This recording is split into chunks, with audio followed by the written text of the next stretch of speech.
Welcome to the Marvel Alliance podcast, where we cover anything and everything to do with the Marvel Universe. From the comics, TV, and movies, we will go from Earth 616 to the Mojoverse to the TVA in order to bring the Marvel Universe right to you.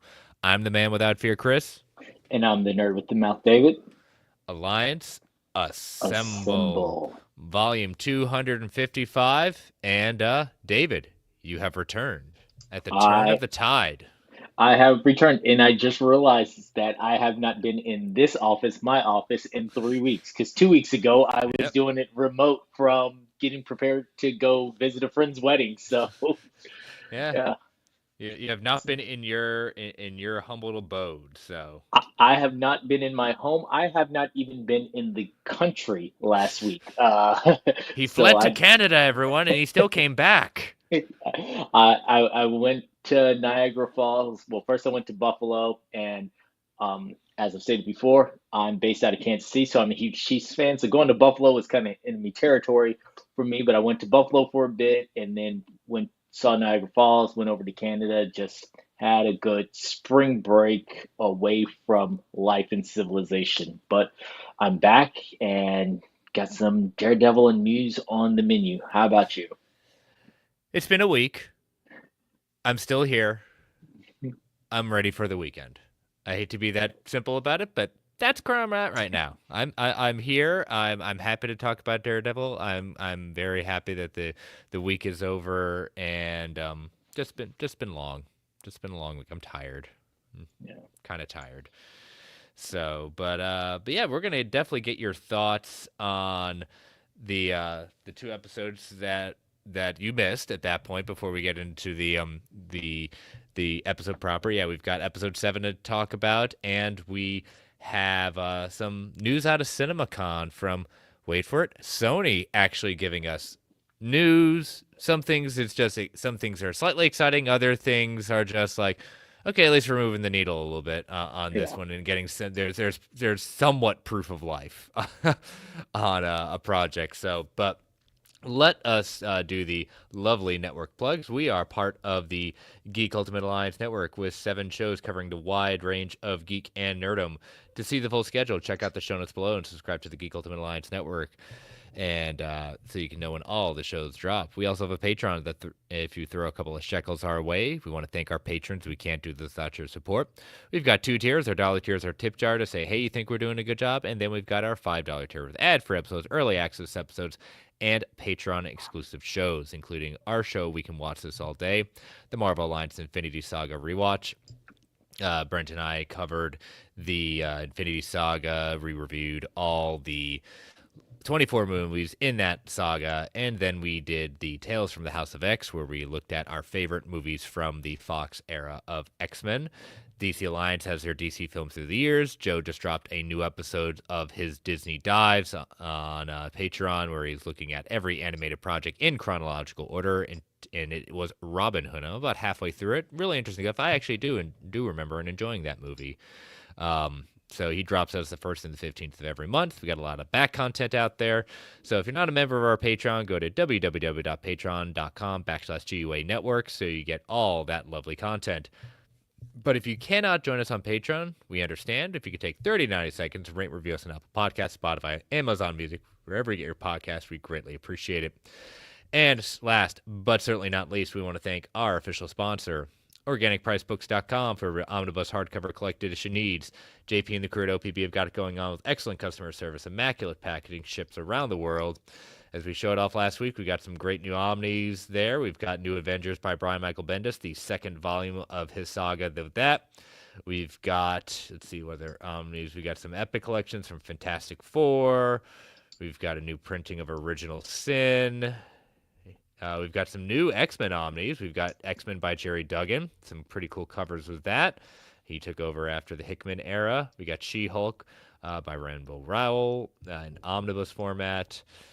Old Republic in omnibus format. So lots of great stuff. Use that code. We've got 2 codes. I haven't updated the live feed, but we've got 2 different codes for you. You can use Marvel GUA at checkout to get $2 off every single order. Use it in a limited amount of times. Or you can use our newest code, MGUA SIT. So it stands for Marvel GUA SIT. So MGUA as in Mary, GUA sit. If you have 4 or more books, you get 5% off of your entire order at that point. Usually it's supposed to be you ship everything together. No, don't worry about it. It's going to ship as they come in. So 5% off. That can do some damage on an order at that point. That can save a good Yeah. pretty penny. So use either one of those codes, limited amount of times. It lets them know you are a listener, and we want to thank them for being our official sponsor. All right, close that out. Take that down. All right, so we do have some notes to give, and you know, this is something that was not originally planned, but we do want to give an update on when it comes to Brent. Brent is officially stepping down from the show. I will be very transparent at this point. Brent and I, this has nothing to do with any kind of bad blood or anything like that. Brent and I are very good friends. David can vouch for that. Yes. This has nothing to do with that. Brent has, the full plan was for him to return in the coming months, but and he has allowed me to say this that he has some family stuff that he has and needs to take priority right now, and he does need to focus on that. So he and I spoke the last week, and just right now he's just going to officially step down as the official co-host of Marvel Alliance. He still will be back from time to time as the schedule allows. We do miss him. I do want to say I want to thank him for stepping in when Travis needed to step down for his obvious family changes at that point and job changes. So it was a great honor to continue to work with him because, as I told him and I've said on this show, he was the first podcast as when he was on Fans Without Borders that I ever got to be on. So that was, and then having him co-host for me for the last few years has been a great treat. Like I said, he'll be back from time to time. He may even pop in for one of the next Daredevils, but he did not want to continue to kind of give people the false impression that he could come back at that point. But we want to thank Brent, and David is now going to be our official co-host at that point. And so, the cool thing is David does get to see Brent every day. Yes, I talked to him about 4 hours ago. Like, this is just the best decision that he had to make right now. It was not an easy decision to make, but as you know, they say in the Fast and the Furious, it's all about family. So this is And, one of those situations where have to put family first, have to take care of some things, and he is still a fan of the show. He's still a listener of the show. Like we will talk on Friday and or tomorrow, and he will say, "Oh, I'm at this part," or "I love the way that you guys talked about this." So yeah, be on the yep. lookout. He will make appearances sporadically as it sees fit, and the tides may turn, and then you could see him weekly again. We don't know what the future holds, but as for right now, I'm here to rock and roll with you guys. I'm honored to be given this opportunity, and I promise to keep the devil horns working until he returns. Yes. So, but again, everything is fine with Brent. Be very clear. Nothing as bad. It's just he needs to focus on some family time. So we support him on that, as we always say, as you said, hashtag family at that point. But all right, yeah, no detail, not a farewell show. You are stuck with us for many, many, many, many times ago. So we got lots to do this today. So all right, David, why don't you take a few minutes before we break into the new episode? Talk about what you felt about the double header from last week. Two very different episodes. Yes, two very different episodes. I kind of smiled at episode 5. I know it's gotten a lot of mixed reviews out in the ether, but I actually enjoyed not only that side of Matt, just kind of being the um, showing off his smarts, showing him outside the costume, his charm, and things like that. I popped when he used the "I'm a really good lawyer" line, so Yeah, as the shirt implies, that is always one of my favorite lines of him. So when he used it again, everything with Kamala Khan's father and the nods to her and bringing those universes together, just it made me really happy. I did laugh. I thought about this during the episode, and I saw a meme about it later. About imagine being someone just walking down the streets of New York, and it's the scene of Matt with the scarf wrapped around his head, just drop kicking the thug in the alley. Like that's everyday New York now. So that's what we're used to. But I enjoyed that little episode. I enjoyed the whole bank heist feel and just Matt being Matt and having that other side of him. As far as episode 6, I was excited to get more time with Muse. I was excited to progress the story. We had the whole Evanescence scene at the inn with the Daredevils coming back and getting ready for all that. So having that time for Daredevil to come back was really cool. I did think that Wilson was going to take out Adam. I thought this was going to be a whole I'm going to give you a weapon and still destroy you type scene. Or I thought my prediction was going to come true sooner than I thought, and Vanessa was going to be presented with a gift. But all in all, they were No two great hands, no episodes. hands. Yeah.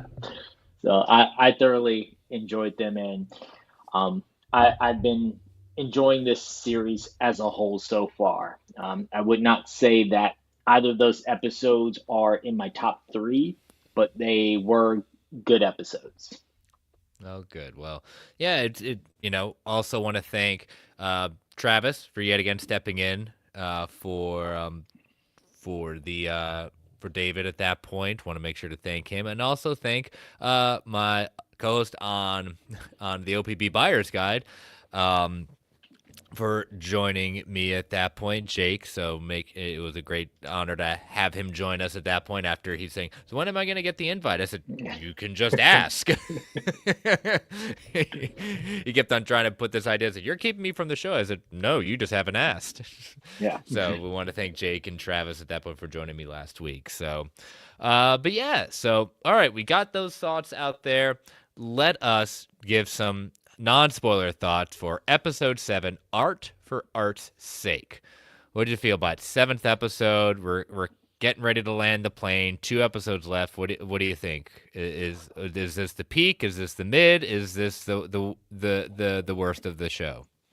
This is not in the bottom half of where I would put the show, but it is also not peak. I mean, right now, let's just goes without saying 4 is peak, and I would probably put this as my third or fourth favorite. Mm-hmm. There is something with this that does knock it down a huge bar for me, and we'll talk about that more when we get into spoilers. But I thought that this episode was a good showing for all of the characters. Everyone got a little bit of shine, including I say this, both Matt and Daredevil got shine respectively. You got to see some duality of both of them. Um, Heather got her moments as well. Fisk got his moments. We had a funny time between Daniel and BB. So like everyone in here just had a moment, and even Vanessa has her moment at the end of that episode. So I thought it was a good shine, and it was a good way to set up not only the final 2 episodes, but possibly some stuff with a spinoff and future seasons. Yeah, it definitely, again, I think what was interesting about this episode and the season as a whole is which I have enjoyed is the character redevelopment, reintroduction of Matt, Daredevil, Wilson Fisk, Kingpin in different realities of their life. However, you and I had the same kind of qualms about what had happened to a certain character in this show, in that what happens, and so we'll kind of leave that as it were right now. But I kind of consider this episode a setup episode for the last 2 episodes.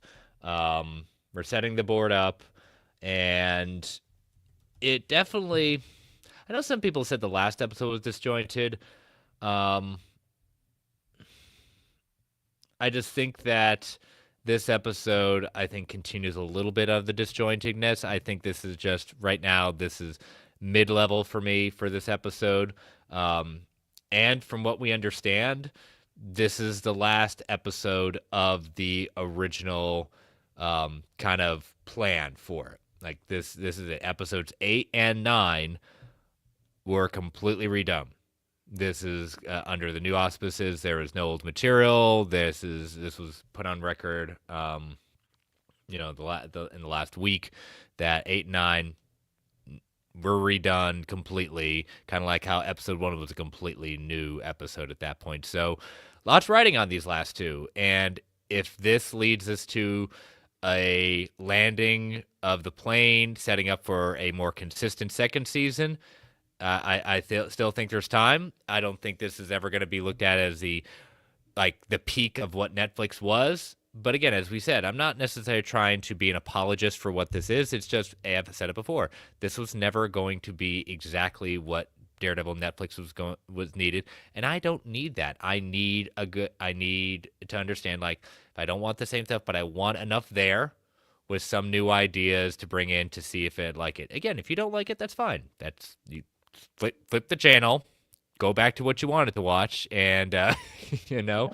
But for the most part, again, this was not the worst episode ever. Not even close. I'm just disappointed about what happened with the character, that more could have been done, and it shows. So, Yeah, but I will definitely say that one knock is a big blow. mhm. so, but all right. So let us get into. So if you haven't watched, come back. Join us at that point. We're going to take our first ad break before we get into it. So, listeners, these ads help keep the lights on the Geek Ultimate Alliance Network. We don't get to choose what ads come on. They can be a bit loud. Give it that 3 count before they come on. 3, 2, 1. We'll be right back. And we are back. Okay, so 7th episode opens with Wilson Fisk talking to Daniel and Buck about the city being gripped with fear. Daniel tells Fisk that the girl escaped from Muse, named Angela Del Toro, who did, and turns out not Ayala. I was kind of confused on that one. In the comics, Angela does take up the White Tiger moniker, but I could have sworn that her last name isn't Ayala; it's Del Toro. So that was kind of surprising to me. Yeah. Fisk asks how she managed to escape, and Buck explains that she claims she was rescued by Daredevil. Fisk angrily orders them out of the room and just looks out the window. Now, here's where I have a little problem starting off. It's this idea of, like, with the city's gripped in fear. I'm sorry, I haven't felt that. And that comes to the problem that we'll probably keep on repeating in this show. I don't sense it. I think the more times when they say it's gripped in fear, it's because people are telling me it's gripped in fear. I haven't seen it, really. Last episode was probably the biggest scary stuff like we had with Muse. I don't see it with anything else. I mean, am I missing something here? No, unless the news reported something, and if you're going to say the city is gripped with fear, I would have liked to have seen a news report in the background. I would have liked to see one of the BB reports about, something really going on. I also thought it was interesting how Fisk being, the know-all and everything like that, you're getting briefed the next day by Daniel on Daredevil being back. And as somebody who, before I became an IT person, I went to nursing school. So the nitpicky part for me was the fact that she lost 2,500 milliliters of blood. Average adult has 5,500. You run the risk of death at about 40%, which is 2,000 milliliters. So she lost more than enough to die, like not just shock. And she's not even adult size. So Comic that logic, 20, comics. that 2,500 for a girl of her stature is a lot. And I was just like, she lost how much? She should be dead. Are you sure you get your numbers right there? But then I had to suspend, Yep. reality and remember, like, okay, I'm not taking any exams here. I'm not back in any classroom. So, but that just kind of took me back. But I was more shocked. I'm like, how does Fisk not already know that Mm. the whole Daredevil stuff because this seems like something he would have the finger of the pulse of, or someone would have called him in the middle of the night to say Daredevil was there. Well, I also think too. I did kind of get a chuckle, like people said, "Oh, he looks angry." No, part of him's kind of smiling because it's part. It can fall into what he's trying to do. So I think part of him's he's The angry, game is part of him is afoot. set. Yeah, but like I said, I think that's one of the problems. Well, you do say like you bring up the BB reports. The BB reports have been telling us stuff. Yeah, I just that's what I have a problem with part of this show. And again, it's not a huge knock. It's just I would rather see it than to be told the city's gripped in fear. I haven't really felt it, really at yeah, all. If they're saying Muse is big bad, I don't think they did a good enough job showing how scary he could be. You know, I think, I just think I haven't seen it. That's me. If you have, please let me know. I've seen enough of this season where it's just like, yeah, I just don't get it. yeah. I Um, get the grit of New Yorkers, but they are way too calm for a murder in their city. yeah. So Angela wakes up in a hospital after having nightmares from her attack by Muse. Machos showers at home before Heather joins him for some fun time. Yeah, Um, uh, so yeah, you never know. But after as he's getting dressed, she notices a bruise on Matt's back, and she questions like how he got it. He kind of shrugs it off, and later Heather pushes him for more information and points out how much of his life is shrouded in trauma, which he needs to confront. And again, he deflects. They have a very impassioned conversation that ends with both saying, "I love you." We know what happens to people when they get close with Matt Murdock, yeah. right? And I did like the part of the scene when Heather does say "I love you." You can hear her heartbeat as she's saying it, so it's the nod of like, I'm not just saying this to say this, like I mean this. Her heart is steel. He's listening to her heart. He knows that she's telling the truth. Now, when he says it back, we don't know what's going on with Matt, but we know that in her heart of hearts, she does feel love for him. But here's another issue I have. Like, and right now, this is the way the season goes. I brought it up before. This is a season focused on Wilson and Matt. Totally good with that. They're the main shows. I'm okay with that. But one of the things that made the Netflix series great were the side characters. I don't have much. I really don't have much of a care for Heather. I don't. She's been very much the background. She just comes in to kind of push the character along, and I know she's not trying to be a Karen replacement, but I just haven't cared as much outside of man. It'll stink if she dies, but it's Yeah. not going to feel as much as a Karen or Foggy. And yes, I know we've had 3 seasons with Karen and Foggy to really develop that, but I'd be pressed to say that by the end of season 1, we didn't have a strong relationship with Karen and Foggy by the end, and but they just haven't showcased Heather as much.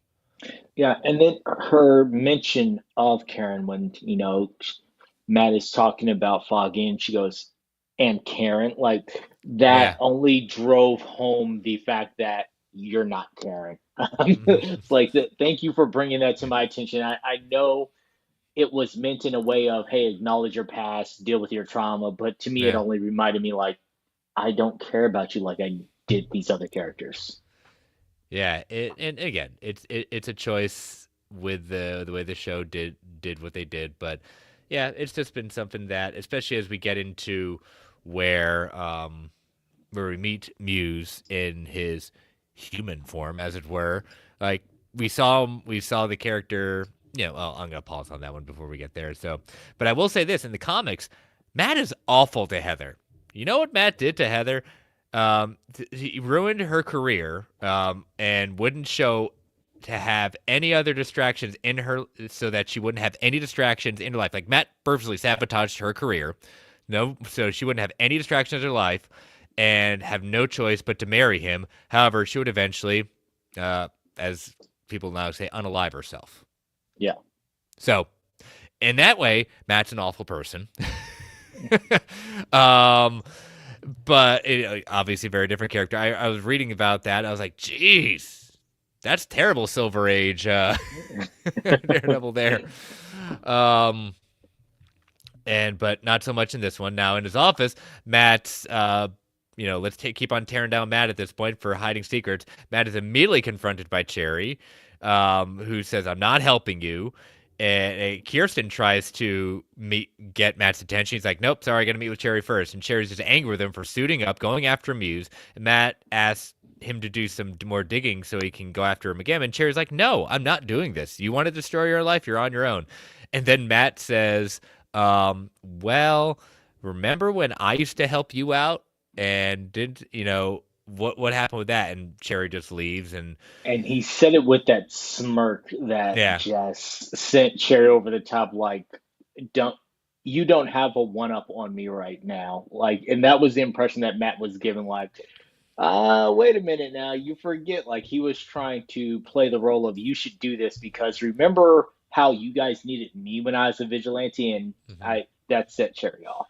yeah. And then Kirsten's upset because Matt's hiding things from her, Cherry's hiding things from her. She just feels like, man, no one's telling me the truth, and I know y'all are hiding something. So then Fisk speaks with Buck, explaining what Daredevil did to his old business, and I like Fisk's revisionist history, like any kind of good He was antagonist villain. framed. He ruined 10 years of honest I business know that he he, had built from the ground up. he goes on to explain that things are different now, that Fisk has more resources, including the NYPD. Buck warns him that these resources, he can use these resources to settle old scores, could be considered as an abuse of power. So to be careful with that. Fisk tells him that he has responsibility to protect the city from anyone who operates outside the law. Conveniently placing that old score within his responsibilities. So it's just like, oh, he tore down everything. I was a captain of industry, beloved by men, adored by women. I just expected that. I'm like, this is some serious revisionist history that you have here of not only how you viewed yourself and your business, but how you felt others viewed you. Like, no, you were feared, you were the kingpin of crime, you were not a good person, but you make it out like you were just, oh, I was a lowly used car salesman who worked my way up to owning 5 dealerships, and here comes Daredevil just to ruin it all for the hell of it. Yeah. Uh, so so Matt does meet Angela in the hospital where she tells him that Daredevil saved her. In the He tr- murder basement. Yeah, in the murder basement. We call that the Saw basement. He tries to get any information out of her about her experience, but she falls back on her lack of belief in the police, and probably she can only remember so much because how much blood did she lose? A lot, as you went on to earlier. Yes. Meanwhile, Detective Kim and a team of officers investigate Muse's lair, where Kim finds a ripped piece of clothing. Angela tells Matt that the only other thing she remembers is that Muse kept talking about his sketches of faces. And this is where we get Vanessa meeting with Luca, and they discuss the need for a kingpin in the city again. And Luca explains that none of the crime families are earning like they were when she was in charge. He suggests it's time for someone to step up, and asks if he's asking her for help. So this is where I'm like, I know what they're trying to do here. I don't think she's falling for it. Yeah. Um, it was Luca's getting very, played. yeah, it was very, Vanessa has shown that over the years since Fisk has left, and, we had everything that happened in Hawkeye and Echo, she has grown to be a formidable businesswoman. I mean, she even showed that within season 3 of the original Daredevil series, and she's like, "Let me in." She wants to be a part of it. She's not stupid by any means, and she's not going to get played by someone like Luca. For as smart, as street smart as he may think he is, he she will not be outwitted. And this is sowing the seeds of, at the end of the day, I'm better than you and I know it. Well, the other thing too is, and we'll get into this when Luca does what he does. Um, you have someone basically saying, "I'm willing to go against," basically Wilson Fisk. Like, I'm willing to betray to find a way to get back the way things are. What's stopping him from turning on her? That's my evidence right now that he is going to get he gets played by her because he's a threat. He's not loyal. He's loyal to what's getting him money in his pocket, and the minute he feels cheated, she could be next. Yeah. You know? The his want and need for a rise to power, his feeling like there needs to be a kingpin. Okay, we've taken out Wilson. Now it's my time to rise. Yep. And if you're And gonna stand in my way, then I'm gonna take you out. So Heather. Now let's go back to Heather. Remember her? Heather welcomes a client into her office, the young man we saw at her book signing in the first episode. We all basically said, "Yep, there's Muse, right there, right there. There's Muse at yeah, that point," and that's my problem. Thanks to the credits, we know, and you've had closed captioning, we know his name is Bastion, not the cool Bastion from X-Men '97 in the comics. No, yeah, this Bastion right here talks about the dream he's been having, and having, and then Vanessa shift, and then excuse me, and then Heather shifts the conversation to his parents, and this proves my point of the problem. Like, we haven't seen hide or hair of this kid. Like, no, no hints about it outside of the first episode of him being creepy at a book signing. We've never seen her until this episode talk to him and start building up some type of like rapport of within us as the audience to kind of see this thing kind of building to this crescendo moment that we get in this episode. And we don't see him going in and out of costume. So when eventually he dons it in the office at that point, it's just like, for the general audience who probably aren't as attuned to us as others, like, oh shoot, where'd that come from? yeah. It wasn't great. It didn't have a good build up. And I told someone this earlier. I was talking with a different coworker about this. Is if we had more time and more episodes, I would have liked a Bastion focused episode that maybe ended at the same time that um, the girl getting rescued, Angela getting rescued from the murder basement happens. So we go back, we tell his backstory, everything that he just told. We get that. We get him competing in Taekwondo and not wanting to do it and wasn't allowed to quit. We get him killing his instructor. We get whatever fully turned him to Muse. We get all that build up that leads to him kidnapping Angela and the moment that Daredevil stops him there. Like, have that episode go from his beginnings, his origin, you get more of him, and then end at the same time as that other episode end. And then we can meet back where this episode starts. At least we get more of the character because he is a fully fleshed out character. He talks a lot in the comic books. He has thoughts, he has feelings, he has reasoning. And in this, we really don't get any other reasoning other than her book, Live Without Fear, resonated with him. Yeah. I mean, yeah. So the juxtaposition during this kind of discussion of his parents, Taekwondo, so now we know why he can fight so well. Kim meets Fisk presenting Bastion as their lead suspect because, just conveniently, like the expensive paper he's using is only one. It's like, oh, okay, well, we need to move We the story tracked this along. canvas down to 3 people in the city, and 2 of them it can't be, so it has to be this guy. I know, yeah. So it's just convenient just Who's because what? of plot. Paying with credit card for his murder canvas. Convenient. This guy down. Yeah. Yeah, exactly. So, on top of Bastion recently purchasing the canvas, he also has a rap sheet that saw him committed multiple times. We also learned he was trained, as we said, a Taekwondo master who wound up dead a few months later. It must have been some great Taekwondo for him to be as good as he was. It was just a few months lesson at that point. Fisk asked Kim about Daredevil, and she tells him that it's very possible he's back.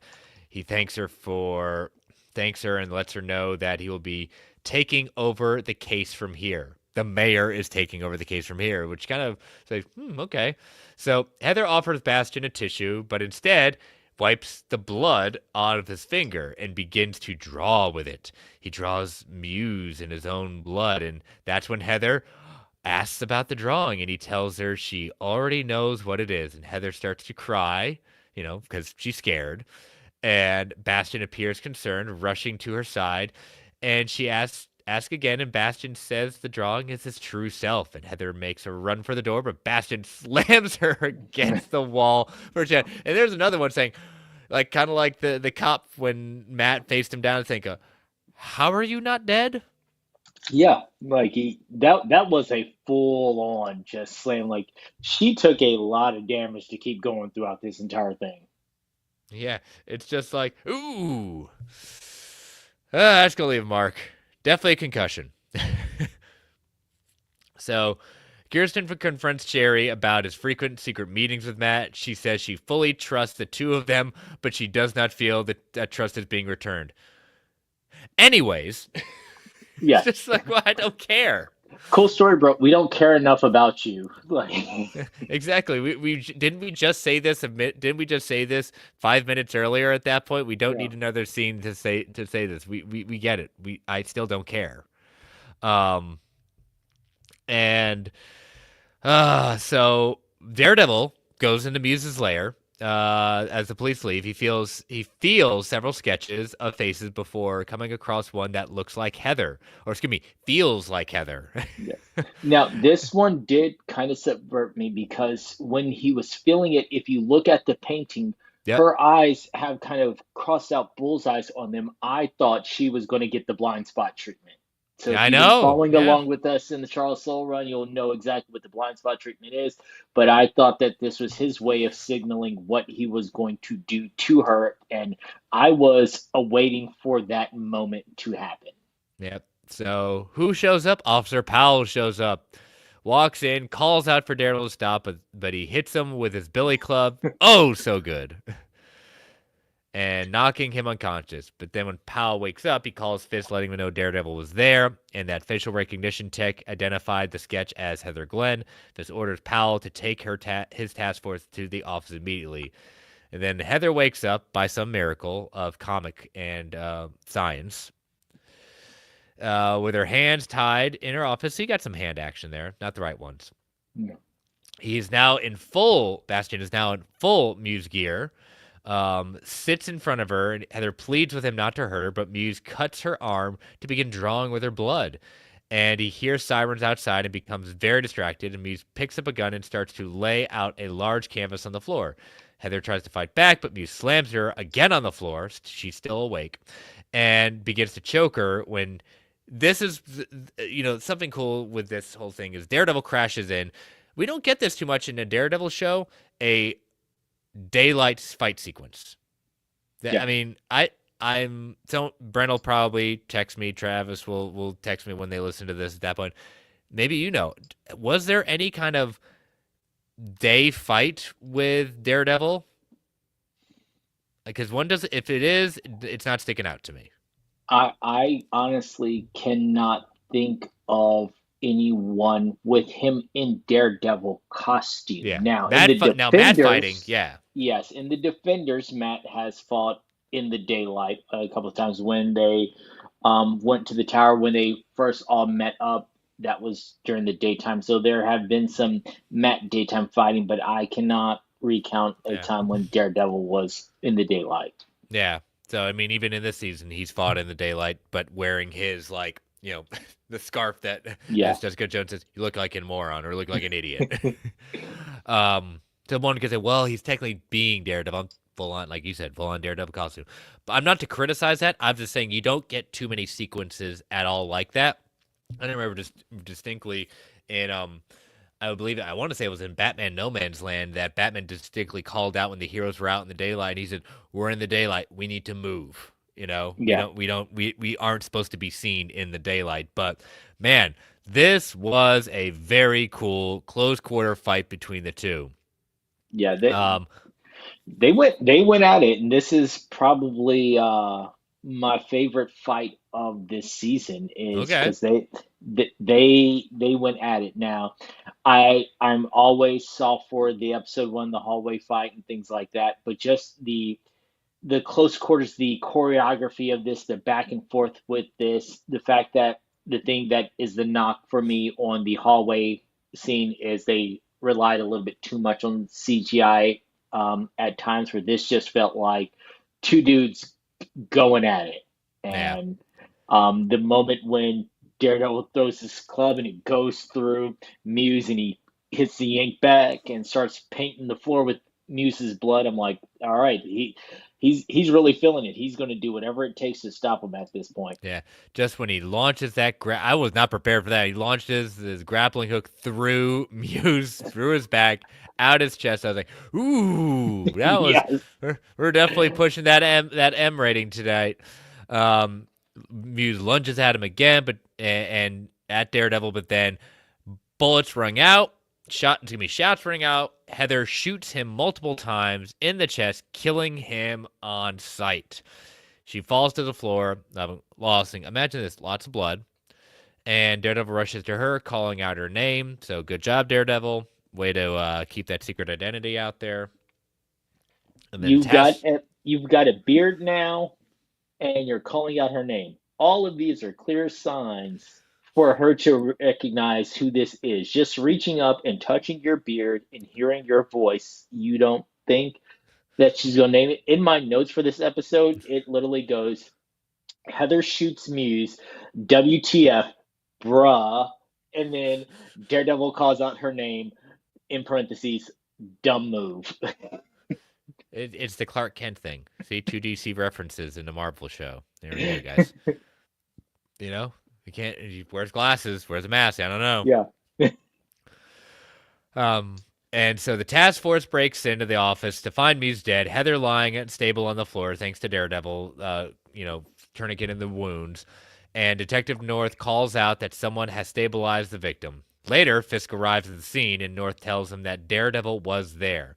Fisk decides to spin the story in which his task force were the heroes. They took down Muse, and that Daredevil was never there in an effort to dissuade the vigilante justice for the public. And North knows Daredevil there. They saw him go through the window. Yeah. Heather knows she shot Muse. Either someone's getting bought off, or someone's getting or Heather's getting bought off, or Heather's about to get basically bumped off at that point, or she's gonna be scared to even say anything against it because she's a big thing. They didn't kill him, I did. I shot him. Yeah. Check the residue in my hands at that point, which they probably won't because reasons. Yeah, she's getting visited in the hospital from someone who's going to tell her to keep her mouth shut. Yeah. So speaking of keeping your mouth shut, Daniel sitting at this desk trying to, again, oh my gosh, Daniel, which BB calls out, should you be doing that? It's like, I'm good with, I'm okay right now. And he watches the video in which someone says they saw Daredevil enter the office through the window. I like enter the office. He freaking crashed through the office. Yeah. He is interrupted by BB, whom he called to meet there. Daniel says Fisk is tending to a personal matter tonight, so it's okay for him to be sitting there. Then he tries to tell his friend, which I don't see how they're friends, that she owes him for after she ran the Mayor Garbage story the week back. I don't know how she owes him. He wants her to she run. She even told him, like, you're the one who got drunk and started spilling everything. I know. He wanted to run a story saying Daredevil was never on the scene and that the task force killed Muse. BB says no, but Daniel's like, he can make her life very easy or very difficult. BB doesn't give him an answer before we cut to the next scene. And I'm just like, dude, you don't have this power that you're connected to Fisk. I mean, yeah, he's not going to like the press. He's more scary. Dude, you don't scare anyone right now. He's playing with the ring. He is going full-on movie mob boss at this I mean, he's trying to channel Tony Soprano. And I'm not saying, like, he's a bad actor. I'm just saying, like, he's doing good in the sense of acting more. I'm just saying the character, not him, not the actor, not the writing. It's just like the characters. I said, dude, you do not have this power. You think you do. Yeah. Michael Gandolfini's doing a great job, but Daniel Blake is a sniveling little ass clown. And in this moment, it was just like, dude, sit somewhere in the corner. That's a good statement for the show. So Heather wakes up in the hospital with Matt sitting beside her saying, like, I had a dream and you were there, and you were there, you were there. and just keeps on pointing to him, saying, "And you were wearing a mask. And, oh, you're Daredevil." Um, she Your tell voice called out to me. Yeah, she tells him he remembers Daredevil calling her name before she passed out. She turns on the news to hear it being reported that Muse was killed by the task force. Fisk addressed the public, and I love it that he's holding up the mask, saying he delivered his promise to keep the streets safe from vigilantes as Pal holds up Muse's mask. Wait a minute. Muse is a vigilante? Where? Who Yeah. said that? He's a serial killer. What are we talking about here? I really want to pull up the whole, Princess Bride saying, you keep saying this word vigilante. I don't think this word means what you think it does. Serial killer, not a vigilante. Just because he wears a Especially mask, he's not a at the vigilante. beginning of the episode, you say that the streets are scared because of all this, but now you're painting him as this vigilante. Like it's one or the other. Either they know he is a killer or he is a vigilante. One or But the other. but how is he a vigilante? Like, what in anything that we have seen in this show says he's a vigilante? Yeah. He's At not least Punisher. at least in the comics, he painted stuff that celebrated the heroes, especially once Fisk became mayor. But in this moment, he's not doing any of that. He's just a guy painting in blood and kidnapping people. There's no vigilantism here. As I say, he's a kidnapper. He's a serial killer. He already have like a mural that had 60 victims at that point tied to it. It's like, no, Yeah. I, I don't even just no bad writing on that one. Serial killer. I know what they need to always going after vigilante task force. It's like just because someone wears a mask does not automatically make him a vigilante. Plenty of serial killers who wear masks that point to real life examples. They're serial killers. Anywho, enough of that. Now, not beating that dead horse. I just wanted to make that point clear. So Vanessa sits alone at home, and she sends a text with an address saying he's alone. We then see Luca receive the text in his car, drives off. Fisk is sitting alone in a restaurant eating his his cheat meal, as we're gonna call it. And Luca enters, points a gun at his back of Fisk's head, but bam! Bye bye, Luca. He gone. Out of the shadows. You need to do two in the head though. We got to be careful. We don't want to. We have to do zombie rules. Two in the head. We don't want to come back. This calmly thank you, Buck, and he steps out of the shadows, very much creepy mobster style. Fisk tells Buck to ask Vanessa if she would like him to bring her something home as the episode ends. I again am in the camp that Vanessa set Luca up. She was never going to betray Wilson because Luca is a loose cannon. If he is willing to try to take out Fisk because he views him as a threat, there is nothing to say that if and when he views Vanessa a threat, he will try to take her out. This was a setup to get rid of Luca because he even said this thing. I'm not paying the $2.8 million, the $2 million, whatever it was, to that Fisk is making me do. So again, he is a liability. She saw it very quickly. I'm in the camp that Vanessa set him up. I am going to take that a step further and say that Fisk told Vanessa to set him up. Still works. There we go. This is all orchestrated. Now, my one thing with Luca is, I'm sorry, like I get you thought that he was going to be there alone, but did you not take even a moment to survey the room to make sure he was truly alone before you try and plot? Like, this just seems like bad mobstering. Like, I'm no expert in the field, but this just seems like some bad mobstering. Bad mobbing. But yeah, so the episode ends there. This is like we said, Muse was wasted. I'm just gonna, I'm plain old say it, wasted. Yeah. I didn't need, and I said it before, I don't need the inhuman background of it. We could have used Muse building up. So when Mills says the city is gripped in fear, again, when, how, who's gripping it in fear? Are you saying it's Muse? Haven't seen it. You've more told the story at that point, and the worst we saw of Muse was the random scenes of him either stabbing a victim at the end of an episode, the quick kidnapping of the two girls, the two fangirls at that point, and then the most we got was him taking Angela at that point. We didn't see the big things like we did see in the comics. of Yeah. this buildup at that point. And I'm not saying Muse is the best Daredevil villain of all time. He's definitely the creepiest. He's definitely the most sadistic. And take away his powers at that point, even take away the powers in the comics, that's what I'm getting at. He's still a threat. He's still creepy as all get out. And he still could be viewed as putting the city in threat, especially if he keeps on putting these murals and it's more bodies, more victims, and things like that. But we got more tell about this with Muse than we did seeing it. And that's disappointing. Yeah.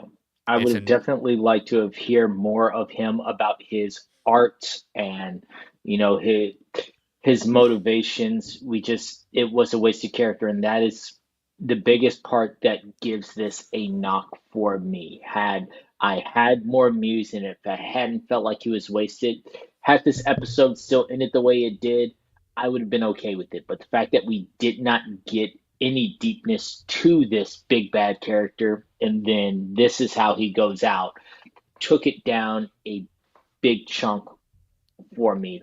I think right now, like I said, it's teetering between third or fourth on it all. I would, the more I think about it, the more I'd say it's probably number four on my list. Again, it's not the worst. It's not completely at the bottom. It no way beats episode four. It doesn't beat episode one, and I would say episode three is above it as well. yeah. And like I said, we knew, as we said before, this was not a show like the Muse season at that point. But it just seemed like a throwaway character. You could put anyone out there. There was bad buildup with the character. As we said, we didn't see him. We saw him once out of the mask at the beginning of the episode where there was no connection to Muse. And then all of a sudden, we get him in the therapist's office for only the second time out of the mask. And we're supposed to say, like, wait a minute, that's Muse? Oh, I totally missed that. When did that happen? Wait a minute, it was only in the first episode. Like, it was just, it's a problem that that will haunt this show until the second season, where basically everyone's gonna be like, okay, no strikes, no stopping and rewriting, no changeover of the guard at that point. Like there are no excuses this time, none. I am hoping that with knowing that episodes 8 and 9 were completely new, redone, no old stuff associated with it, that we get a good ending to the season that will lift it up and not fall into what many MCU shows happen, that the penultimate episode, which is next week, rocks it out, and then the finale just kind of whimpers home. And I think that may not happen because we know we're getting a second season that they're in the middle of filming right now. Yeah. Of which, seeing the set photos that are out there, I couldn't help myself on this one, just because when I was told it was like, I can look at that and not be completely ruined with it. These were controlled leaks. Absolutely controlled They leaks. were beautiful high definition That's what I'm leaks. saying. They were, yeah. So we're not going to say what they were. We're not going to put them on the show. Brent and I were very clear at this after a while, especially during the Deadpool Wolverine stuff. We're just not going to do it. Not because we're worried about getting copyright strikes or anything like that, but because we are going to be very careful continuing on if that's what's out there to give. It's one thing to talk about casting rumors, one thing to talk about things, but set photos, we're not doing it. Let other shows do that. That's their thing. That's not our thing. So, Yeah. but all right. So next week, penultimate episode. We'll see if it continues the track record of Disney Plus shows with a great penultimate. We're gonna get Frank back next week. I'm hoping. Come on, baby. Can't protect your friends and women, Red. How about Foggy? He get life? I mean, How and about this me? is just another example. He couldn't protect his woman because she definitely has a concussion. Your mama got protect you, Red? All right. Well, Louis will take our next ad break before we get into the news of CinemaCon. So, listeners, these ads help keep the lights on the Geek Ultimate Alliance Network. We don't get to choose what ads come on, and they can be a bit loud. Give it that 3 count before they come on. 3, 2, 1. We'll be right back. And we are back. All right. So, CinemaCon. For those that don't know what it is, first time hearing about this, CinemaCon is an annual convention that has been around for a while. It's just recently memory has picked up a lot of steam because of what they show off there. It is mainly geared towards theater owners to promote the idea like, hey, this is what you got coming to you, trying to get them to buy, to get them to say, okay, we like this, we think this is gonna be a big hit, we'll prioritize this, not so much this. It is mainly for them. Some press gets invite. It is not a huge press event. It's not meant to be a press thing, but they know that the press wants to talk about like the trailers that are out there, things like that. And it's been a kind of a spotty record for what is shown at CinemaCon versus what we immediately get in released immediately after. I think it was CinemaCon that No Way Home trailer, the first full one, was portrayed there, and I remember we did a kind of a live rolling the dice because nothing said that trailer was going to be released, and Yeah. luckily it did. But with the Superman stuff, I've only gotten a chance to watch part of it. I'll finish it up after the show. The clip that was supposed to be in front of Minecraft. Well, guess what? That's what that was going to be the only reason a lot of people were going to go to the Minecraft movie and leave. Guess what? Instead of letting the scalpers put it out there in really bad lighting, James Gunn probably just said, "Screw it. We tried. We should have realized this was a silly idea. Put it out there for everyone to see. Now you don't need to go see a Minecraft movie. If you do, more power to it. Not my Yeah. tempo." But we got some information, and David and I, Brent and I, Travis and I have gone on and railed about Sony when Sony has done what Sony does and botches certain things. But the one thing we have to admit they have done well, relatively, is the partnership with Marvel when it comes to MCU Spider Man, for the most part, and then Spider Verse. So we got some answers, and we're going to start off with, quote unquote, the bigger one, because the other one's kind of like, okay, we're moving the needle. We now have official confirmation. Daniel Cretton came out on stage and introduced Spider-Man 4 officially to the world, dated with a title, Spider-Man Brand New Day. I'm sorry, they got to stop this. Exclusivity in home theater. Stop. They need to stop this. We're not in COVID anymore. No one else thinks this. Done. Remove it. We don't need it anymore. So anyway, Spider-Man Brand New Day, Marvel Studios at the top, July 31st, 2026. So we have an official date. This comes after next year, after Doomsday. And then this is a 1-2 punch summer for the MCU at that Oh point. yeah. So Spider-Man Brand New Day. We don't know. They didn't go into any of the details. Excuse me. I misspoke with the director's name. My apologies. Destin Daniel Cretton. Excuse me. So he came out on stage and said, I'm spending my time exploring the next stage of this amazing character with a team of the most incredible artists in the world. We're all just daily nerding out over the suit, how to swing, how to create an event, an emotional story, and a ride that we haven't really seen before. Tom Holland videoed in because he is in the middle of filming Christopher Nolan's Odyssey film.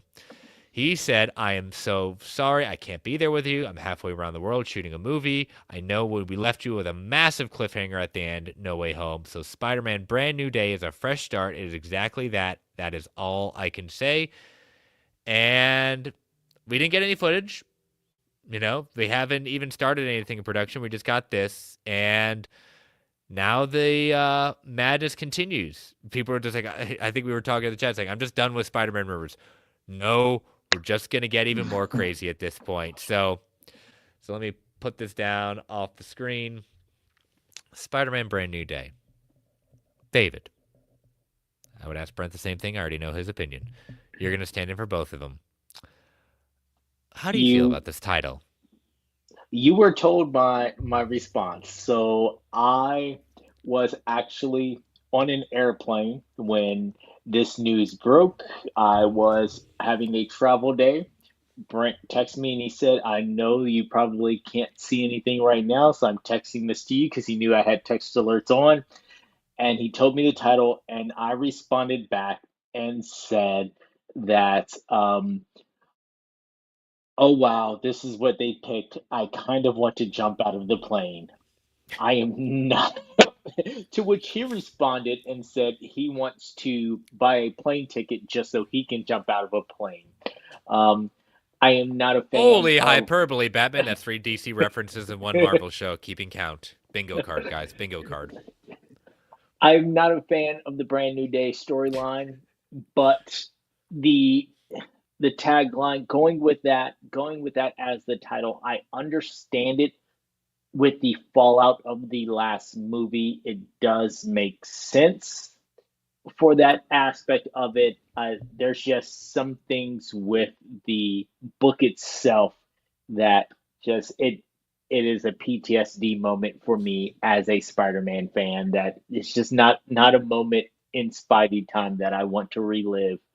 And so I'm excited because I love Tom Holland. I love Tom Holland in this role. I'm excited for the opportunity to see where this goes, the new direction that they can take Spider-Man since the fallout of everything else. Um, but yeah, that title it has taken a little bit to get used to, and also the fact that the word home is nowhere in the title. They are definitely going in a new direction. Yep. Detail is right. 2026 is loaded with Marvel content. Yep, it's gonna be a good year. So I do not have as much hate as you and Brent do for this. My ultimate hate is the title I joke around. Seriously, not seriously. That shall not be named of the show, but I'm going to name it anyways. One More Day. I have more hate for that. I have more, and hate's a strong word. I'm not even going to the temple. Like that was a complete unnecessary betrayal of Spider-Man fans. I'm all about new directions. I'm all about changing the status quo.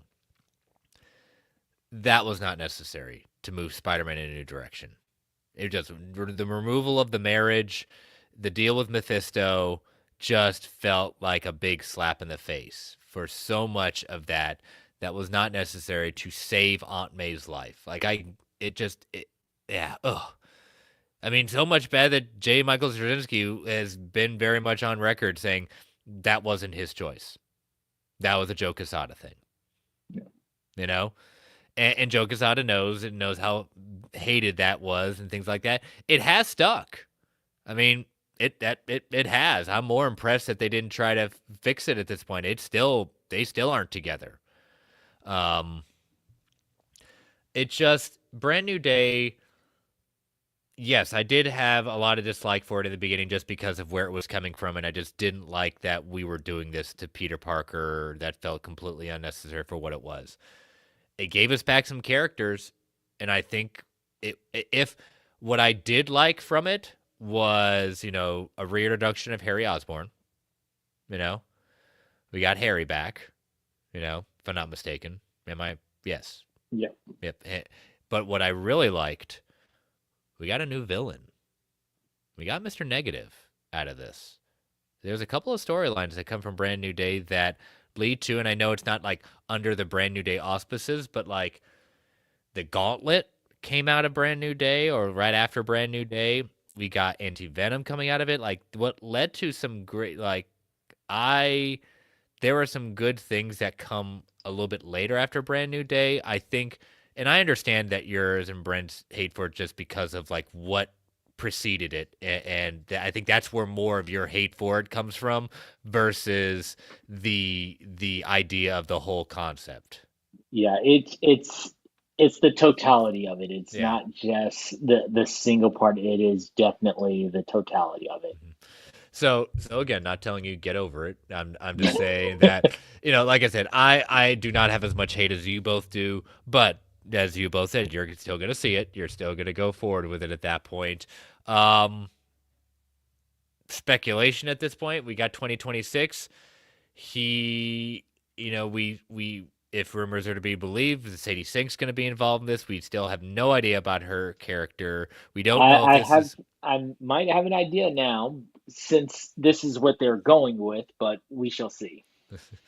Well, go ahead. Or are you going to save it for something else? No, I'm wondering if in the fallout of it, it's going to be the superheroine Jackpot because she does have red hair and she is in that storyline.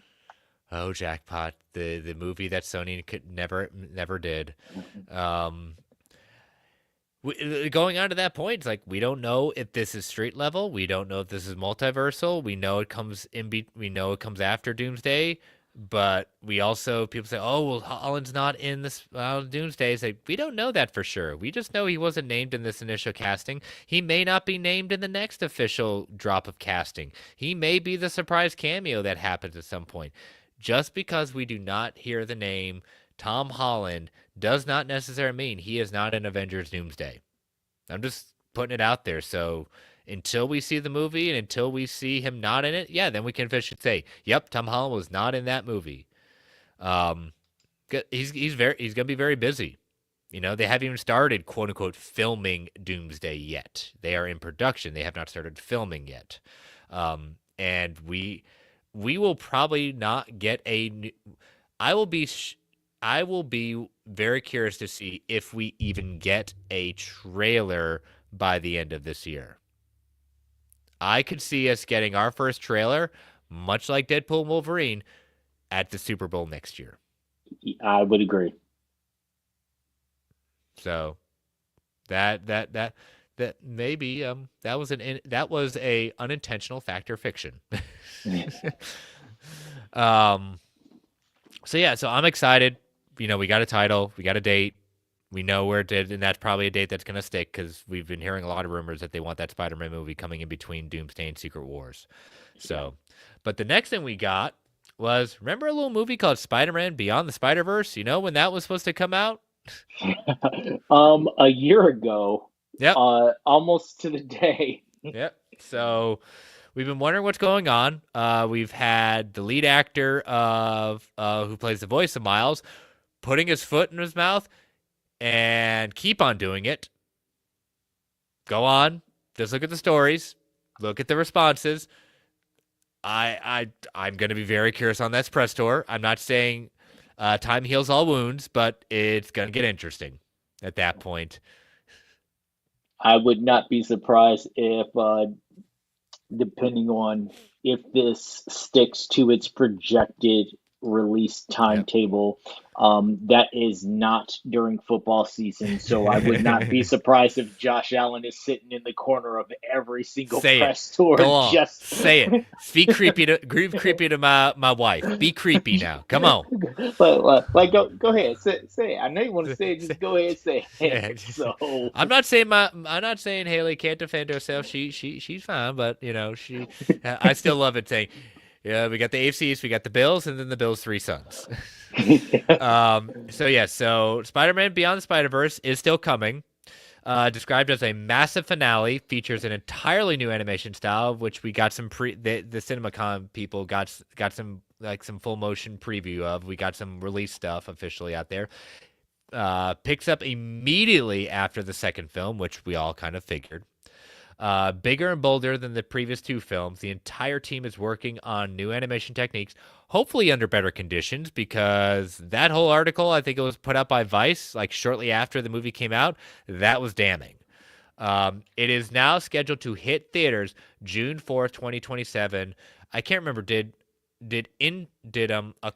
Across come out?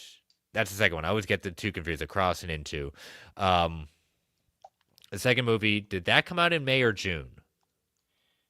I want to say that came out in May, but let Okay. me double check. June 2nd. All right.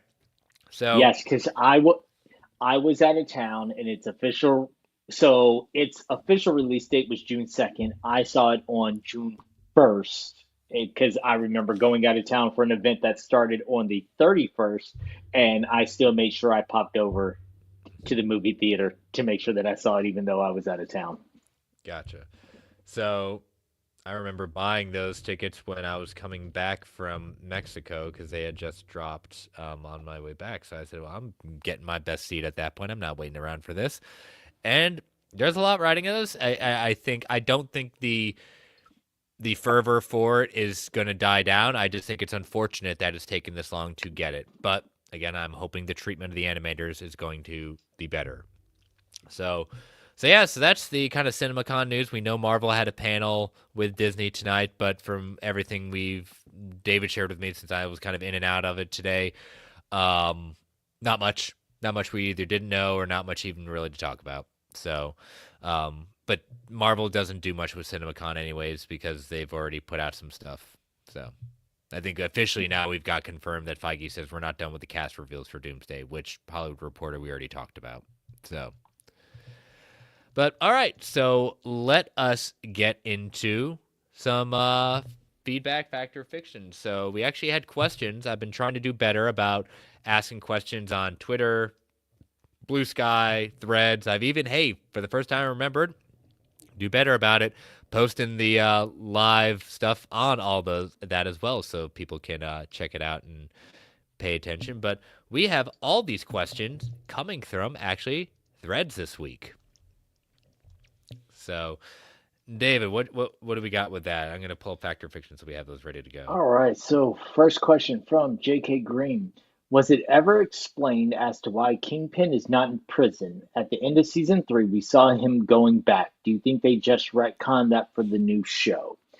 Um, I will say, in my mind, it wasn't officially explained other than things happened during the 5 year blip. It's touched on in Hawkeye and again in Echo. So I would just say that because of Kingpin being who he is and everything happening in the blip, he used his immense powers and connections to weasel his way out of prison because he was unjustly set up. And if there is no one there that can prove that he did what he did because they were blipped, well, how can anyone testify against him? So, no one to testify. Man gets off. And guess what? They kind of bring up that idea in the comics in the storyline we're talking about tonight, Mayor Fisk. You know, they bring that Yeah. exact reason up, saying nothing ever connected. You know, so he might have gotten away with it. He might have gotten off. He might have never ever stepped through prison. So we don't know. That it is a good question, but they have not addressed that at all in the show. Yeah. So There is no definitive answer. There's hints at it that have been spread through his last three appearances, but nothing that says he used this loophole or he used this reasoning and that's how he got off. As yeah, far as he's telling everyone, he was a legitimate businessman who just got set yeah. up. I got. I didn't. Nothing happened to me. Lawyers screwed me. So all right, we got. I see. We got Phil. What did Phil have to say? Yes. Question from Phil. Do you think Daredevil Born Again may end up being just fine when it is all said and done, or will the last two episodes go off with a real bang? I'm I'm not quite prepared to say that we are going to get a real bang. I do think that it will end up above just fine, but I think that it is going to be more of a setup slash lead, and I think there will be a bang, but it's that hold you over, have you wanting more, not a definitive ending to the story, but just wait and see when we come back. Yeah. Yeah. I think. I don't think it's going to be just fine. I think it's going to be above just fine. Um, I think it's going to be one of those. As I said, it's going to be a two tale of two different types of shows. You had a show that is Frankenstein, and then you're going to have the second season that I hope is going to be more consistent in the sense of like the feel and the tone. It doesn't feel like things were Frankenstein. So it doesn't make it a bad season. It just makes it the way they promote it in the beginning, and then we found out more information. It's like, oh, okay. I mean, that's a choice. It's a way to kind of make it more through line. It doesn't. We've seen way far worse than this by any stretch, but I don't think it's going to be just fine. I think it'll be definitely above average to good. You know. Yeah, it's not going to be the grand hailing that some people expected when this was announced. And again, part of that does go to the rewrites and the retooling of it all. But Let's I go. do think that it's going to set a tone that is going to carry us not only into the next Punisher project, but next season of Daredevil that will have a more cohesive story. Well, it's also as Brent has said, and I have said on this show that do not let your speculation become your expectation, and I think that's what happened with this show, especially when they said, "Oh, it's gone through massive rewrites." Did it now? Did it? You know, as massive as we thought when they said it made a massive overhaul. So, but that's what happens. And last, we got Anthony Dorsey right back in. Yeah, friend Anthony Dorsey with his question is, were you satisfied with the way they used Muse in the show? Personally, I expected a lot more being a minor villain over only 2 episodes. To answer that, as we touched on, I We was both can not say satisfied. emphatically no. We are not satisfied. I was definitely not satisfied. I hoped and expected for more. And I won't even say that that is me having a too high of expectations, especially the way that he was used in the promotion of the show, that his paintings were used in the promotion of the show. Everything else was used to make him seem like he was going to be the overarching big bad and to go out not with a bang but with a whimper just uh, does not sit right with me, especially considering I'm currently rereading his run in the comics, so it is fresh in my memory just the type of character he truly is and how stripped down he is. I mean, not even you could take away the power assets of him, but the fact that you took away the personality of him, you took away his talk, his love of his art, everything that made Muse himself, and just fully stripped down this character to just a stalker level killer. Just, yeah, not a good look. Yep. So, nope. Fully agree. Already said it. Not happy. Just unfortunate. So, all right. Thank you all for writing in. As like I said, I'm gonna try to because everyone's all spread out on different social media. So, appreciate y'all writing in, and yeah, we will see what you bring us next week. So, all right, fact or fictions from last week. So here we go. Number one. This is coming from Travis. Lawyer Matt Murdock will share the screen with Kamala Khan in the near future. 78% said fact, 22% said fiction. What say you? I say that that is going to be a fact, and I'm looking forward to Matt possibly taking another trip out west. I think is where it's going to happen. I don't think it will happen in Jersey. I think what happen he will make another trip out there where she is currently at per her father, and so we will see another interaction with her. And I honestly, Amon Villani, like her as a person and a character, give me as much screen time with her as possible. She's just great. Yeah, it's yeah. I don't know. Like I said, I can't remember how I voted at that point, but would like to see it. Not sure if it's gonna happen. Number two, Foggy Nelson is still alive. Oh, absolutely. Secret Life of Foggy Nelson. Um, I have a feeling someone asked me about that this week if in these last 2 episodes we are going to get a definitive answer, and I said it will probably be a closing credits moment or something that leads into season 2. I don't think we're going to dive deep into the Foggy still alive. I think you may just get some type of passing hint that he's still alive, and then we'll touch on it more in season 2. Fact or fiction number three. Jack De- Jack DeQuence will be killed or captured by the new anti-vigilante task force in Daredevil Born Again. 48% said fact, 52% said fiction. I definitely was a fiction on this one. I'm gonna go fiction on that. I think that he is smart and cunning enough not to get captured, but I do think that there will probably be some interaction between him and the anti-vigilante task force. Yep. And number number four. Halle Berry Storm will be named as another character in Avengers Doomsday. Named, no. Appear, yes. All right. I think that they will keep. I do think that there will be more announcements of characters, but I do think there will still be some that they don't announce just for the pop in the theater. All right. So here are mine for this week. All spider related. Ooh. So we won't see Miles Morales officially in the MCU until Spider-Man 5. Oh. And Detail, while you're thinking about that, Detail says, I think they wrote the task force in for the Punisher to kill them off. Yes. Yes, someone's get at least pal. Yeah.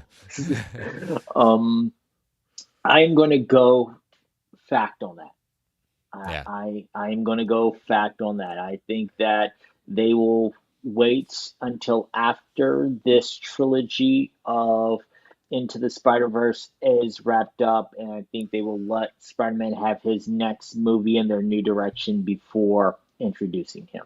Yep. And I just said Miles, just Miles the character, not necessarily Miles Spider-Man. So, yeah. So I'm a fact as well. The alien black costume will not appear in Spider-Man 4 Brand New Day.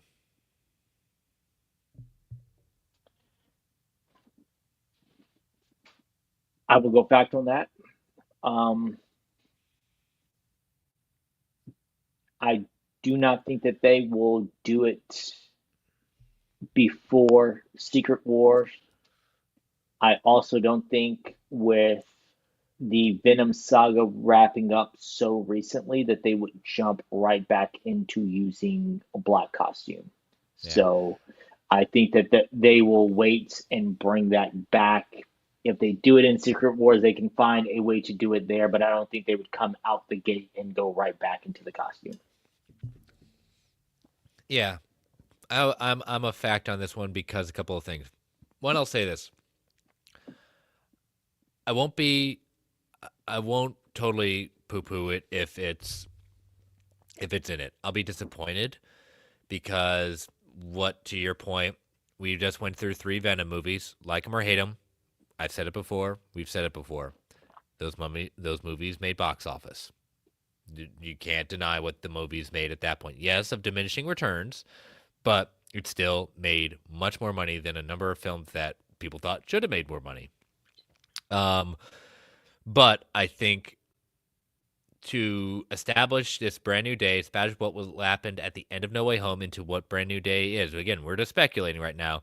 To jump into the black costume, the black costume for Peter Parker is a saga at that point, and they have an easy through line to reestablish Peter in whatever kind of new life he has, to get him into Battle World, whatever Secret Wars is, to get the black costume there and go into a 5th Spider-Man movie. That is, I think, a better progression. I think the black costume has to be put into it organically. Secret Wars, even the original Secret Wars, that's how it was introduced, bringing into a new status quo for Spider-Man at that point with whatever they're doing. I think it's a better through line. I think it's more earned. I think just to give him a whole new costume, the black costume right there, I just don't think it's earned. Yeah. So, last one. Tobey Maguire and or Andrew Garfield, here we go, will appear as their respective Spider-Men in Spider-Man Beyond the Spider-Verse. So, and or. You get one or the I'm other. going to say fact because you threw in the and or. That is the key right there. I'm going to say fact. I think that we will get something a la Donald Glover when he appeared as a version of the Prowler. I think we are going to get a version of them that make an appearance. So I did not put live action. I just said will appear. So it could be voice, could be live action. I say it's more voice at that point. I think it's very easy to do that. If this is the grand finale they want, one or both of them could come in very easily. I think there's more of a chance for Andrew than Tobey. So Now, my question with that would be now I'm going to say fact on this, but my question with that would be is this new footage or reuse footage? Because there's a way that if again you're going between universes and you're opening portals, you can open a portal with some old footage yeah, of either of them, and nope. it could technically have appeared. Nope. New animation. There'll be an animated spider at that point. and they have to speak. When I say Toby and Andrew are in it, that means it's either, like I said, I think it's more likely.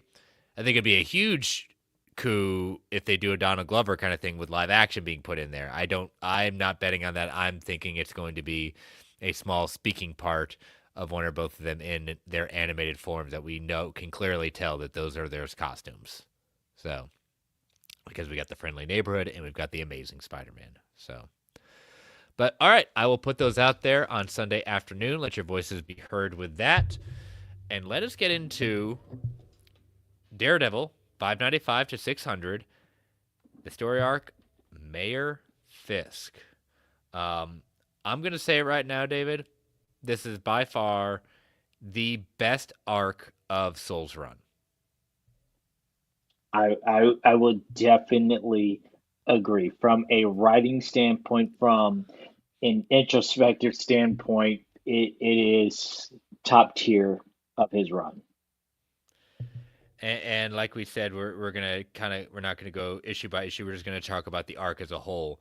Um, just even from the gate, him coming back and finding out like Fisk is mayor. Foggy tried to get him, but he was off the grid. And just finding out, oh yeah, we got to dig into the mayor. We got to do that. And the DA's like, no, Yeah, I know you have a history and you don't trust him. And I'm not saying he might have bought the election and done something illegal, but we've got to follow what the mayor's doing, and this is not going to go well. So, um, but then the idea that this chooses Matt as his deputy mayor, and Matt agrees. I mean, what an interesting idea.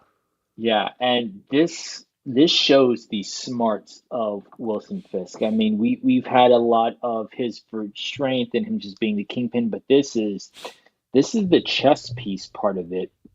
Everything from being mayor, like Foggy explained, he waited to the very last moment of the very last day to put himself in the candidacy.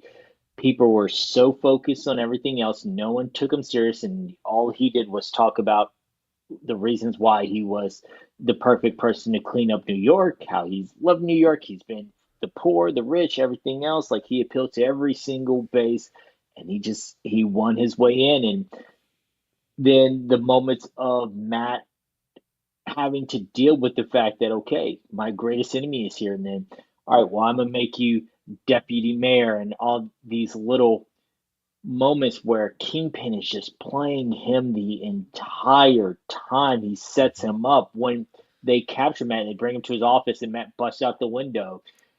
Kingpin sets him up to be public enemy number one Yeah, he says because, he attacked me. He's saying, yeah, all right, not really. He just broke your window and escaped. He didn't really but attack you, all but yeah, all people saw was Daredevil entered, yep. a window was broken, Daredevil escaped, and the mayor is claiming. So we are going to follow the. He is playing chess, and it is amazing this entire run. hmm And the idea of we get that, and just to see like the deputy mayor, he's not gonna have any powers. He's just Yeah, burying him under and having someone read to him.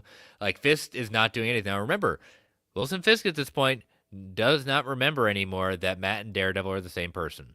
He knows Matt has connections to Daredevil, and when this whole thing trying to do his outlawing of vigilantism or anything is his own little superhuman registration act, not registering but outlawing them.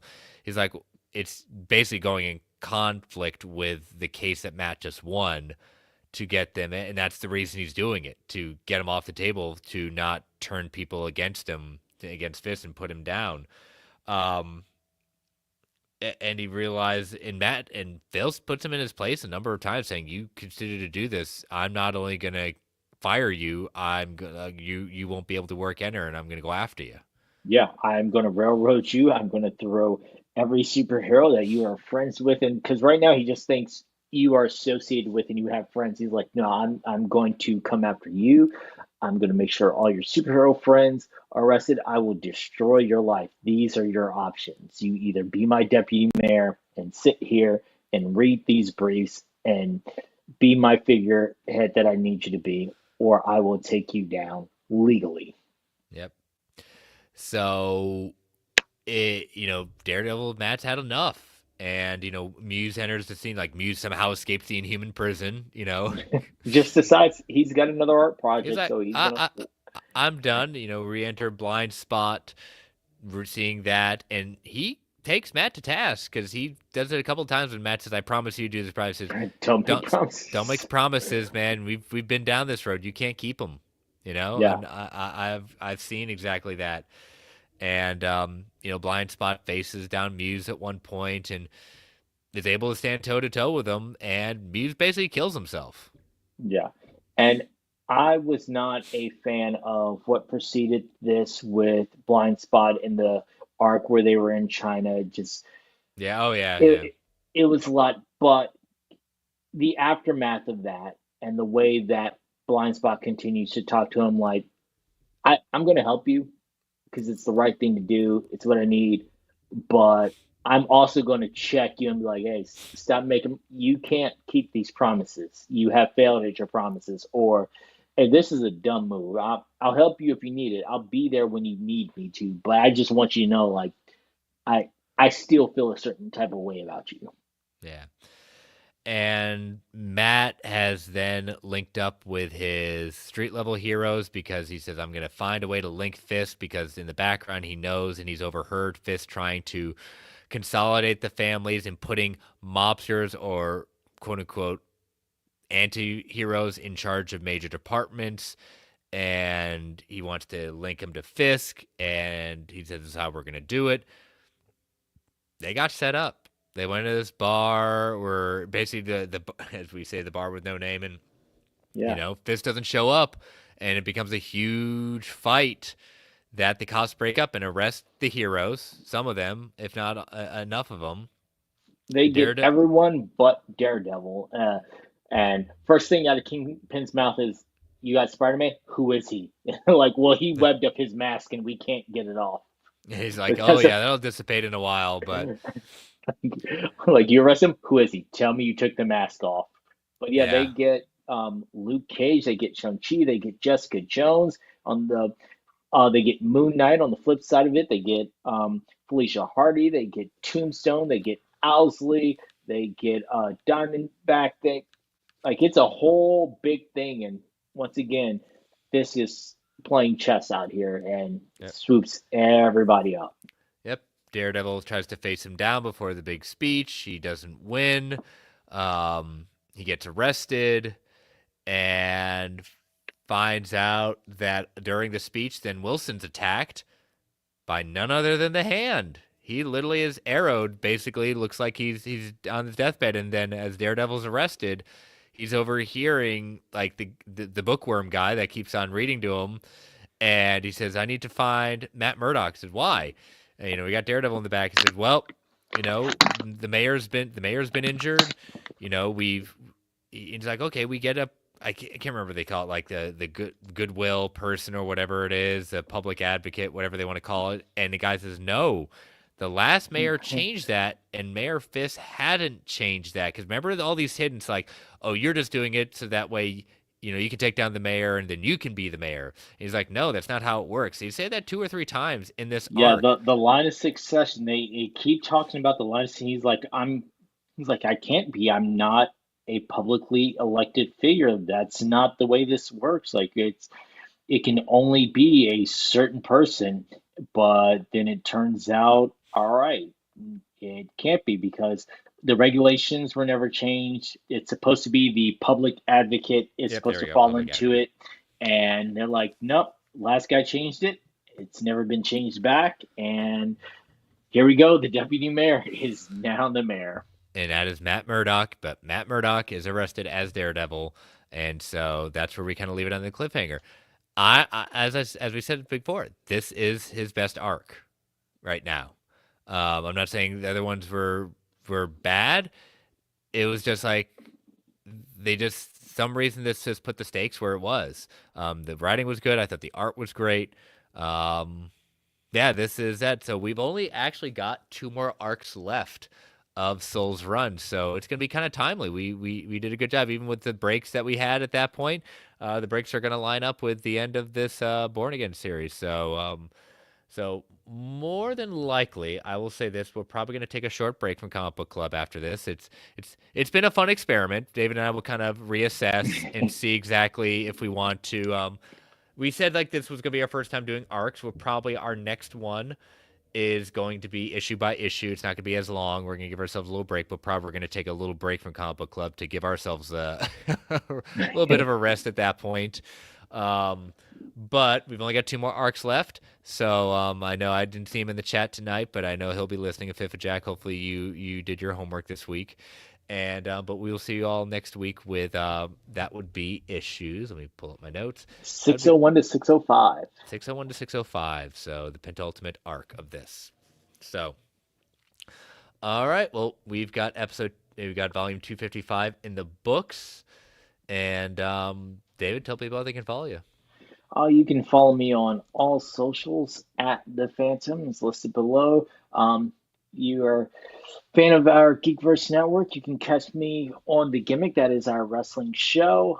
Where we are knee deep into WrestleMania season. We've got a pay-per-view coming up soon for AEW that we'll be talking about. And yeah, just the march on to WrestleMania, which is in 3 weeks. So that's going to be a big one. We're also going to be starting a series along with our WWE 2K25 My GMO play along. So we got some interesting things in the work. But yeah, so you can find me on The Gimmick with S Bubs and Travis Snell, and you can find me on all socials at The Phantom. Yep. And you can find me on all the socials at Chris Balga. You can follow this show on Twitter/X at Marvel A Podcast.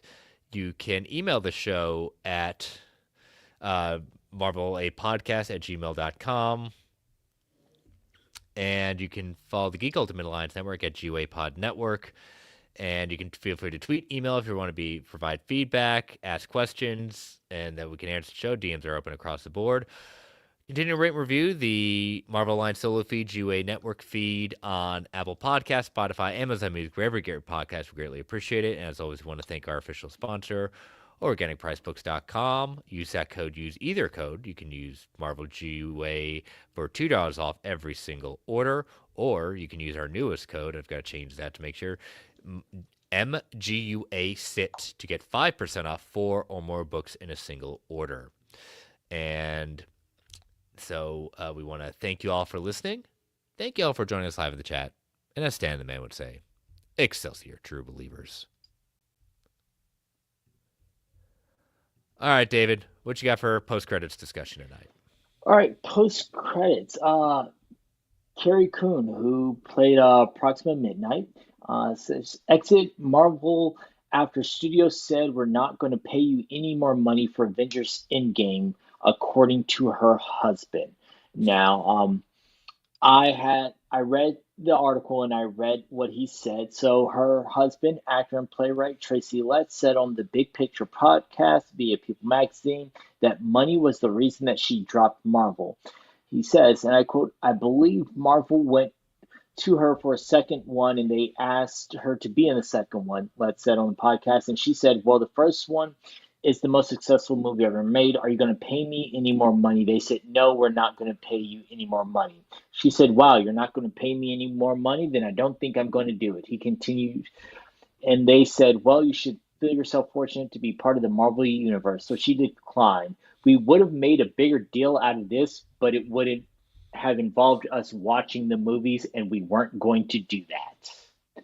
So my thing with that, and my question to you is this kind of a we feel hurt type deal? Because she is an actor, and from everything that I know, actors have to be paid at least a SAG minimum rate. So she Mm-hmm. was offered money. Just from what it sounds like is she wanted more than she made the first one. They said, "Nope, this is your rate." She took it personally, and now they're on the "they didn't respect us" anti-Marvel crusade.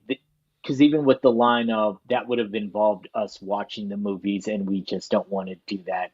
This just kind of seems like you're just trying to paint Marvel in a bad light. How do you feel about this? What I like her in the new season of White Lotus. I didn't realize until I read the article that she did Proxima Midnight. Um, like with everything, this is one side of the story. I'm not big enough of Marvel show to say, oh, she's lying. The studio, um, she's not telling the full truth about it. Go Marvel Studios. That this is just someone trying to do that. I believe somewhere in the middle, the truth lies. That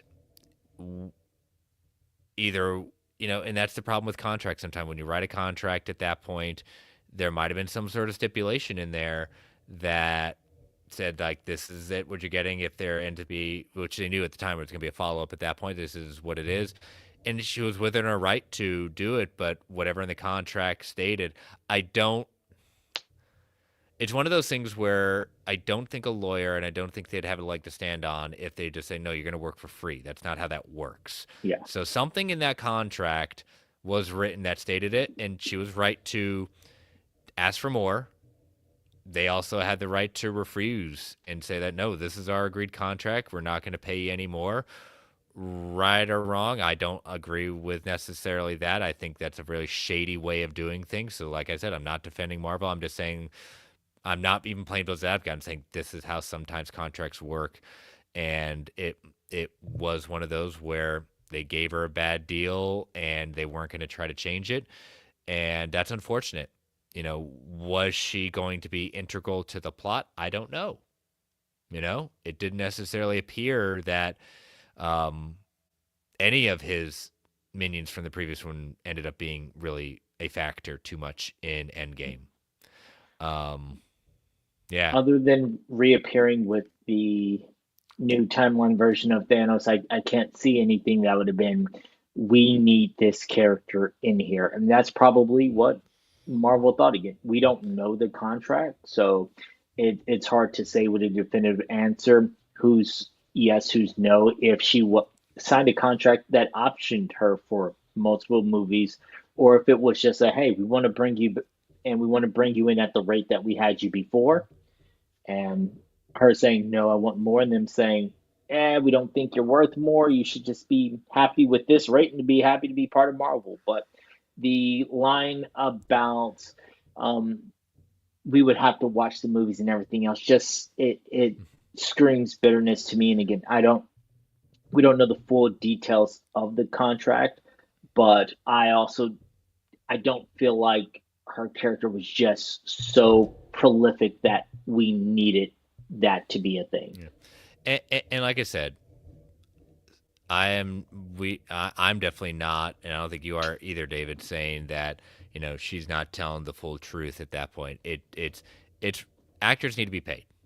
Yeah. They need to be paid what they need to be doing. That's what part of the strikes were. They didn't get the perfect deal, but they got some sort of deal. And this is just bad look at that point if that's what they did. But again, David and I don't know what was in the contract, so I'm not saying her husband is lying. I'm just saying that there's missing pieces in here you know, before we really write off either side. So right now, I said that's interesting. I think there's some truth to be had in there, but I need to know more. So that's where I'm at right now. I just think that if part of that is true, that they didn't want to negotiate and just leave it out there because of whatever contract, it's within your right. It's just bad form. It's not how you Yeah. treat people. But again, this is as I've said, Big Daddy Z at WB said, this is not show friends. This is show business. Like it or not, I don't like it. It's not the first time, but things need to change, and this is part of the bad behavior of Hollywood at that point. So, but all right, we will see you all next week for the penultimate episode of Daredevil Born Again and whatever else news drops. So we will see you next week. Bye bye. See ya.